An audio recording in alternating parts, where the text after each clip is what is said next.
Hey, it's Matthew David with Allow Ministries, and I want to talk to you about the 7 miraculous long-term benefits of tithing.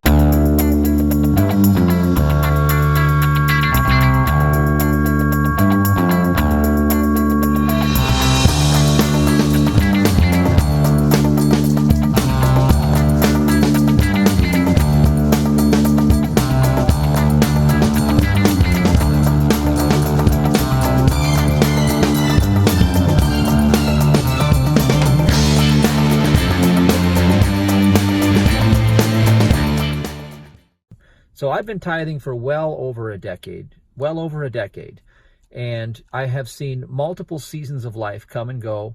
Like you, like anybody else, we're going to go through some things. Now, the tithe is the only promise in the Bible where God says, let me prove myself to you. And God knows the importance of finances in your life. People who say finances don't matter are truly not telling the truth in other areas, I would imagine, because finances are what gets you through this earth experience. So let's talk about the 7, what I call the miraculous benefits of tithing. So number 1 is it exposes the flaws in human reasoning. The ancient text, the Apocryphon, talks about how reasoning of the soul is the Adam dream of consciousness. That's when we take thought for our life. So the reasoning looks like this. Wow, look at this. How am I supposed to tithe when I can't live on 100% of my income? How am I supposed to live on 90? See, that is the reasoning that is not pleasurable to God. Because number 2 is tithing multiplies your faith. Tithing is an act of faith through the worship and honor of God. So it is giving to God what belongs to God, and anything outside of tithing is actually robbing God. Now, here's what happens when you tithe. Your faith multiplies. Now, segue, pause. I'm going to go into a segue. The 5 steps to sin consciousness. Number 1, fear. Number 2, confusion. Number 3 is lack of confidence or trust. Number 4 is double-mindedness. And number 5 is division. Now, these are the steps to the Adam dream of consciousness. That is how man took a fall from grace. So what the tithe is doing, and I'll go on, is it's going to restore you in the covenant, back in grace again. And that's where you want to be, because the full blessing is already poured out, and God knows every single one of your needs. That's why you don't have to take thought for your life. Now, number 3 is tithing establishes order in your mind, body, and affairs. Where order exists, one cannot remain in debt. Now, tithing allows God to prove himself to you beyond your human reasoning. That's the point. That's the point. Again, that's the point. Number 4 is it breaks the back of fear. Remember I talked about the 5 steps to sin consciousness. Number 1 is fear. You have to refuse to fear in life, and the only way you can break the back of fear over your financial picture is through the tithe. Once and for all, you're going to eventually have to do it.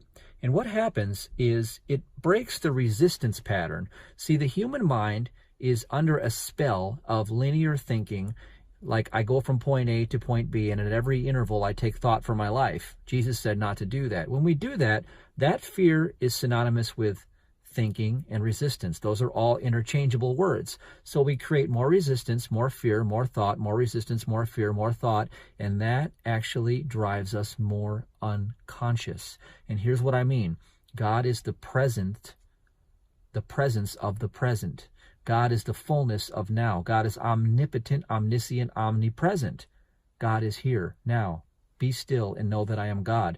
Whenever we go into our mind off into past and future and become more unconscious, we are missing our miracle every single day. Your miracle is passing by constantly every single day. You must be present to receive it. So why are you not present? Because fear compels us to go in the mind and out of the present. So tithing breaks the back of fear, and fear is synonymous with worry and resistance and lack of trust. Number 5 is tithing births supernatural expectation and trust. You get in life what you expect. The most beneficial thing you can ever do in life is to trust God with your whole life, to surrender your persona to God. Now, this is another important part. When you worship God through the tithe, that persona of yours, your ego-based identity with all of its talent, time, and treasures in the five senses, all of your earthly knowledge or your gnosis that you've gathered up, you have used to acquire your wealth through your own reasoning and your own understanding. God wants that 10%, that tithe, that holy money, so you will surrender what's in your hand for what's in God's hand. See, the ultimate game of life is to surrender the persona for the full blessing of God that is already poured out. When you get out of the way, where you end off, where you stop, God takes over. I say, where you stop, that is when God takes over. That is the miracle of surrender. Now, number 6 is it removes you from the Babylonian slave consciousness system. Now, this all ties together with everything else I've said. You either live under the curse or you live under the blessing.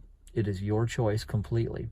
Malachi 3:10, it says, bring ye the whole tithe into the storehouse, and prove me that I should not open the windows of heaven and pour out a blessing so much so that you cannot contain it, saith the Lord of hosts. The promises are provision, protection, and promotion, and to rebuke the devourer. The Babylonian slave system will ensnare you at every angle. And if you're like me, I spent an entire decade in my 20s being highly intelligent and very broke. And when I finally surrendered all of that stuff to obedience and trust to God, God lifted me and exalted me into 6 figures and 7 figures and gave me business ideas beyond anything I ever thought I could create. God did that. When I surrendered me, God took over. That is the miracle. Now, number 7 is tithe is the ultimate honor to God. Honor flows up, favor flows down, and 1 minute of favor can do more for you than a lifetime of your entire labor. God can do for you what you can't do in a New York minute. Now, that's the point. Honor flows up, favor flows down, and tithe is the ultimate honor and worship to God. So, those are the 7 miraculous benefits of tithing. If you want more information, go to my website at MatthewDavidHurtado.com and check out the 3-2-1 prosperity formula. That formula is distilled down and simplified and in alignment with this message. And it is how I raised up from being bedridden and bankrupt with Lyme disease to training like a pro athlete again, being in the best shape of my life nearly a decade later, and millions of dollars of sales have come through my businesses, and I never had success in my former life ever. So if God can do that for me, what can God do for you? God is no respecter of persons. Put God to the test and honor God and watch what happens. Selah.